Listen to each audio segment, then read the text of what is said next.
क्या आपको पता है कि दवाइयाँ हमारे पेट में कैसे काम करता है? जब भी हम बीमार होते हैं तब तुरंत दवा लेकर ठीक भी हो जाते हैं। बीमारी चाहे छोटी हो या बड़ी, हर मर्ज का इलाज दवाओं में छुपा है, जिन्हें लेते ही राहत का एहसास होने लगता है। और हमारा मानना ये है कि दवाएं पेट में जाने के बाद तुरंत घुल जाती होगी, लेकिन पेट में जाने के बाद हर दवा तुरंत नहीं घुलती है, बल्कि दवा घुलने का तरीका और उसमें लगने वाला समय उस दवा की प्रकृति पर निर्भर करता है। तो आखिर हमारे पेट में कैसे काम करता है, तो आइए जानते हैं। इस वीडियो को अंत तक जरूर देखना, तभी आप समझ पाओगे। Let's start. आपको सबसे पहले बता दूं कि हमारा पेट कैसा है, मतलब कि किस इन्वायरमेंट का है। हमारे पेट में एसिडिक इन्वायरमेंट पाया जाता है, यानी हमारे पेट में एसिड पाया जाता है। और जब हम दवा लेते हैं तो यह दवा पेट के एसिड से मिलकर अलग अलग प्रकार से घुलती है। एग्जाम्पल के तौर में आप ले लीजिए कि जैसे कि एडविल हो गया। एडविल की दवा लेने पर इसकी प्लास्टिक कोटिंग पेट में जाकर टूट जाती है और इस कोट के अंदर मौजूद लिक्विड मेडिसिन को निकाल देती है और इस तरह से हमारे पेट में घुलकर हमारे बॉडी में काम करता है। प्रत्येक दवा को कुछ प्रोटीन अणु यानी कि एटम होती है, जो कि इस तरह से डिजाइन किया जाता है, जिन्हें रिसेप्टर्स कहा जाता है।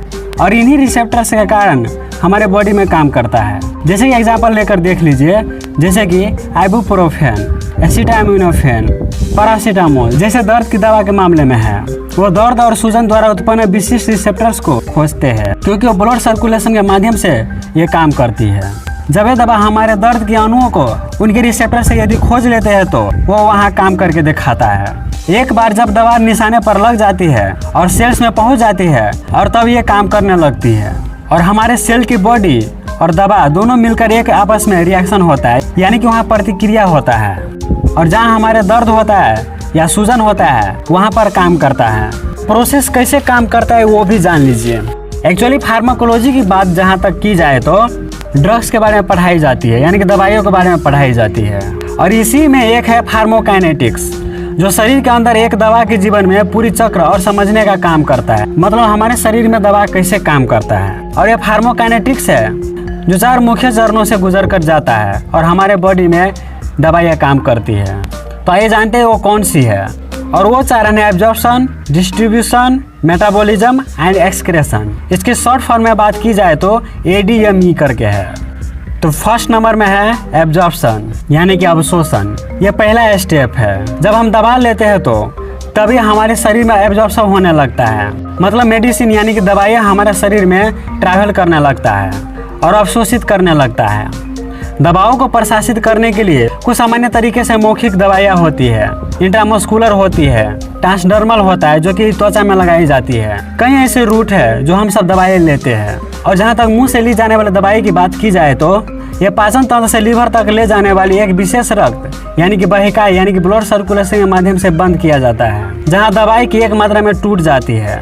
जब ये हमारे ब्लड सर्कुलेशन में जाते हैं और हमारे ब्लड सर्कुलेशन में जाकर एब्जॉर्ब करने लगती है, तो ये हो गया पहला चरण। और दूसरा चरण ये है कि D यानी कि डिस्ट्रीब्यूशन। एक बार एक दवा अवशोषित हो जाती है तो डिस्ट्रीब्यूट करने लगती है, यानी कि हमारी बॉडी के पार्ट्स में चारों तरफ डिस्ट्रीब्यूट करने लगती है। और जब डिस्ट्रीब्यूट होता है हमारे शरीर में, तब सबसे अधिक बार ब्लड सर्कुलेशन पूरे शरीर में दवाओं को ले जाने के लिए एक तरह से वाहन होता है, यानी कि व्हीकल होता है। इस स्टेप में साइड इफेक्ट तब हो सकता है जब किसी दवा को अपने लक्ष्य के अलावा किसी अन्य साइड पर प्रभाव पड़ता है। साइड इफेक्ट में बहुत से ऐसे इफेक्ट आते हैं, जैसे कि पेट में जलन होना, गले में खराश होना। तो ये सब साइड की बातें हैं।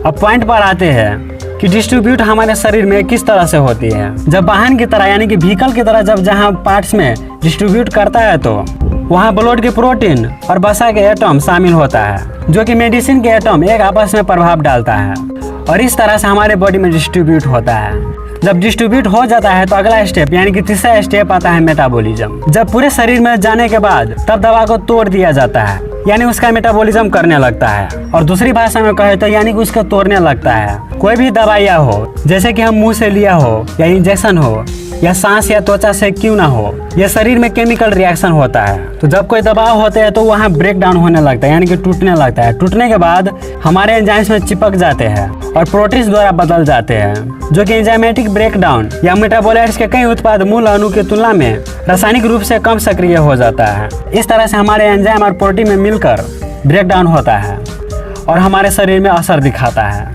इसी तरह से चौथा स्टेप आता है और वो है एक्सक्रेशन, यानी कि निष्कासन। जब सब काम कर लेती है तब एक्सक्रेट करने लगती है। यानी कि बाहर निष्कासन करने लगती है। और जब ये हमारे शरीर में काम कर देता है तब ये हमारे मल के रूप में एक्सक्रीट कर देता है। और ये लास्ट प्रोसेस थी। और इसी तरह से कोई भी दवाई हमारे शरीर में काम करता है, चाहे वो टेबलेट के फॉर्म में हो या इंजेक्शन के फॉर्म में हो। तो उम्मीद है दोस्तों आपको ये जानकारी बहुत पसंद आएगी। अगर पसंद आए तो प्लीज़ लाइक शेयर कमेंट जरूर कीजिएगा।